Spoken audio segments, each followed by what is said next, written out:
Recuerda que puedes escuchar este audio horas antes de su estreno y sin publicidad suscribiéndote en cesarvidal.tv.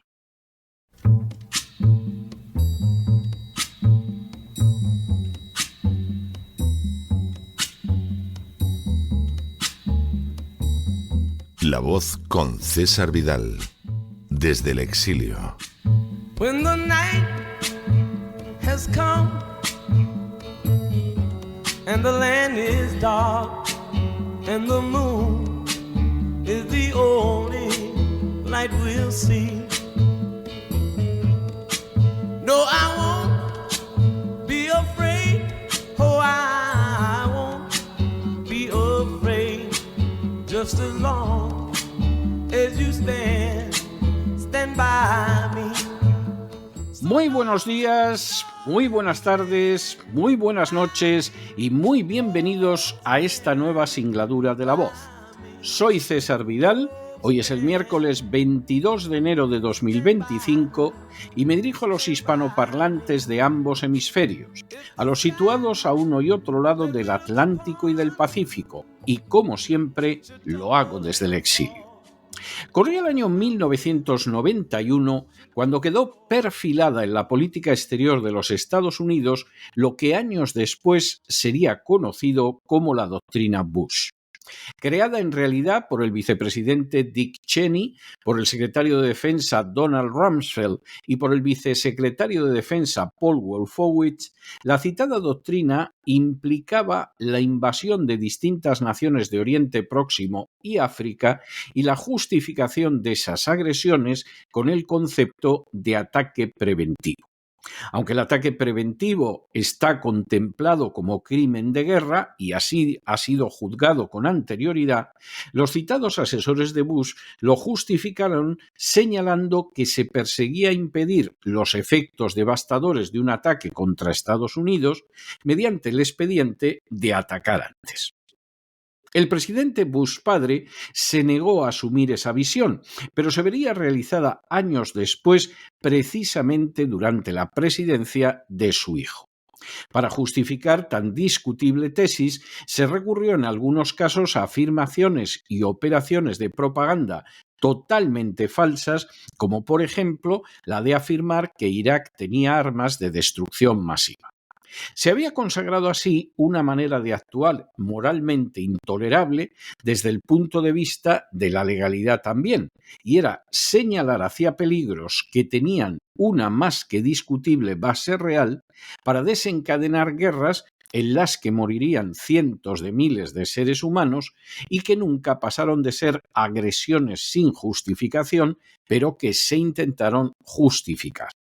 El adjetivo preventivo se había convertido simplemente en una excusa para perpetrar una acción provechosa pero profundamente inmoral.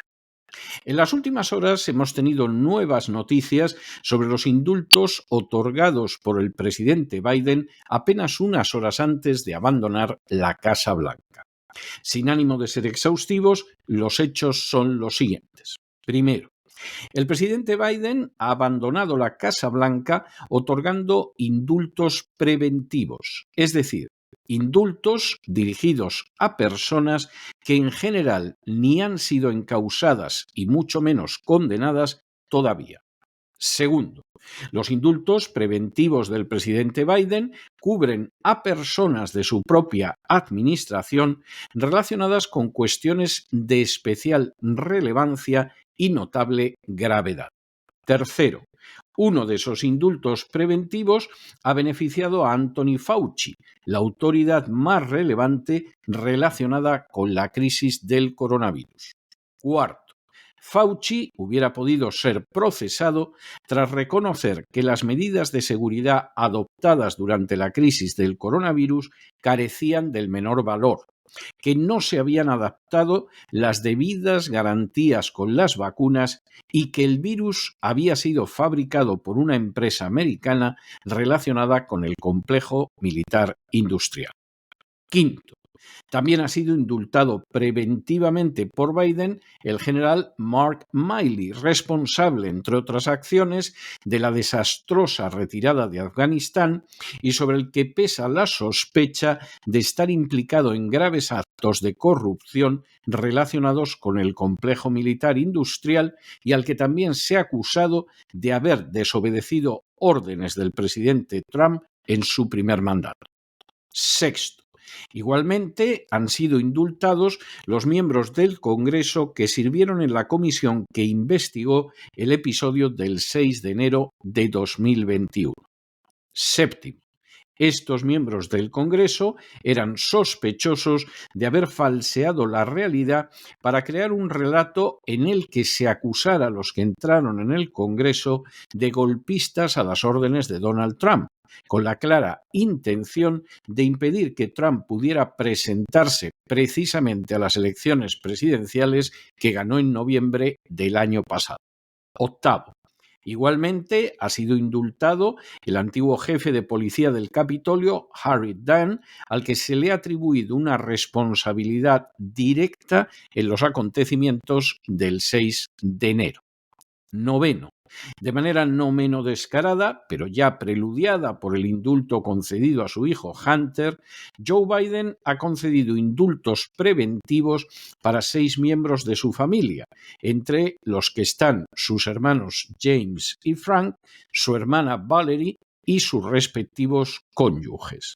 Décimo, sobre los miembros de la familia Biden pesaban serias sospechas de corrupción relacionada, entre otras cuestiones, con la política desarrollada en Ucrania incluso antes del estallido de la actual guerra. Undécimo, los indultos de Biden han favorecido igualmente a millares de personas encarceladas por su relación con el tráfico de drogas. Y duodécimo, según fuentes cercanas a Biden, los indultos preventivos han derivado del temor del antiguo presidente a que Donald Trump procediera a iniciar acciones judiciales contra miembros de su familia o de su administración.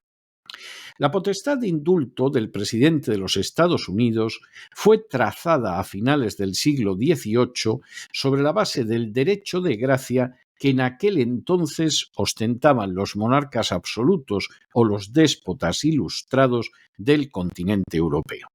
Se trataba de un poder casi absoluto que tenía como finalidad corregir o paliar aquellas resoluciones penales que había dictado un tribunal y que podían ser injustas o que merecían ser temperadas por la clemencia.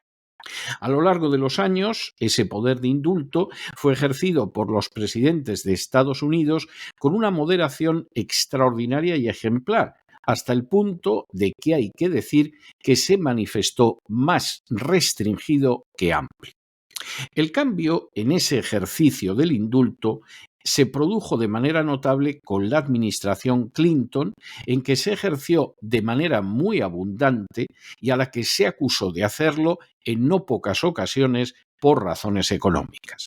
En otras palabras, presuntamente Clinton habría firmado un número extraordinario de indultos a cambio de recibir una recompensa por la firma. Esa situación de aumento de los indultos fue objeto de un nuevo crecimiento durante la presidencia de Obama, pero sin ningún género de dudas ha llegado a un punto absolutamente injustificable en una de las peores administraciones de la historia de los Estados Unidos, la del presidente Biden. Sin ningún tipo de precedente que lo justifique, Biden ha transformado totalmente la práctica del indulto, no solo porque indultara a su hijo Hunter, sino sobre todo porque ha creado la figura del indulto preventivo. Es decir, un indulto que se concede no solo antes de que medie condena, sino incluso antes de que se inicie actuación judicial alguna. Semejante comportamiento corrompe de manera total la esencia de lo que es el indulto, pero especialmente sirve como un arma privilegiada para librar de la acción de la justicia a posibles criminales. En este caso concreto, los indultos preventivos de Biden han protegido a gente implicada con los mayores escándalos y las páginas más siniestras de su administración. Aquellos que difundieron embustes y mentiras sobre el coronavirus, poniendo en peligro millones de vidas y causando presuntamente miles y miles de muertos, han sido indultados. Aquellos que han colaborado en la inmensa corrupción de Ucrania desde antes de la guerra, que ha costado cientos de miles de millones de dólares a los ciudadanos americanos, han sido indultados. Aquellos que se han lucrado con todas las corruptelas económicas a la sombra de la administración Biden han sido indultados. Aquellos que fueron responsables de la clamorosa derrota de Estados Unidos en Afganistán y de la no menos clamorosa entrega de todo un arsenal a los talibán han sido indultados. Aquellos que en su día mintieron al presidente Trump sobre la manera en que el ejército desobedecía sus órdenes han sido indultados. Aquellos que desde el Congreso falsearon lo que había sucedido realmente el 6 de enero, con la intención de tachar a Donald Trump de golpista y de impedir su regreso a la política, han sido indultados. Y entre otros, 6 miembros de la familia Biden que podrían estar implicados en casos de corrupción relacionados con Ucrania y con China han sido indultados. Este uso de la facultad de indulto de Biden no solo carece de precedentes, sino que además no tiene la más mínima justificación legal. Por el contrario, como otras acciones denominadas preventivas, no es sino una conducta encaminada a realizar comportamientos injustos y, en este caso, a impedir que se haga justicia. De la misma manera que en los años 90 del siglo pasado se concebió el término ataque preventivo para intentar justificar lo que simplemente eran guerras de agresión, ahora el término preventivo sirve para impedir que se haga justicia.